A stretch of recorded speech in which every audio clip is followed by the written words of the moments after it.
Have you heard it said that women should never lead in church? While some are adamant about this, it actually may not be the case. The truth becomes apparent when you take into consideration the local situations involved. For example, Paul says, "I do not let women teach men or have authority over them. Let them listen quietly."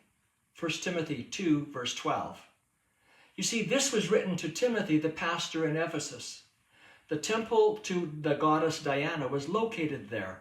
With over 600 columns, it was one of the wonders of the ancient world.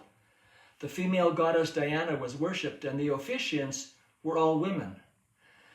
They were very much in favor of women in leadership. In the worship of a female deity, there were all sorts of practices, fertility cults and sexual rites that were related to these priestesses. Paul and Timothy had established a Christian congregation there, and Paul did not want anybody to think that this was an offshoot of the worship of Diana. He did not want women officiating in the church in Ephesus for that reason. It is for a very specific reason that he wrote this. It's not a general rule for all time. So while Paul was saying this to Timothy, he recognized that there were women involved in praying and prophesying in public worship. He says, "But a woman dishonors her head if she prays or prophesies without a covering on her head. For this is the same as shaving her head." 1 Corinthians 11:5.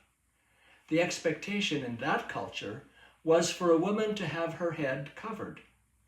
Being aware of what goes on in a society is crucial to understanding the Bible.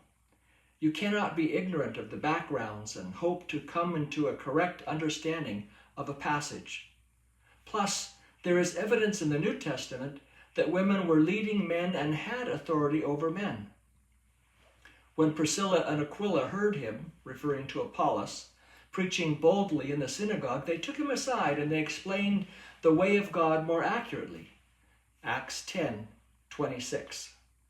Whenever Priscilla and Aquila are mentioned, she is mentioned first, indicating that she was more prominent of the two. God is clear. He wants all involved and empowers both genders by his Spirit. So in the last days, God says, "I will pour out my Spirit on all people," not just some of them.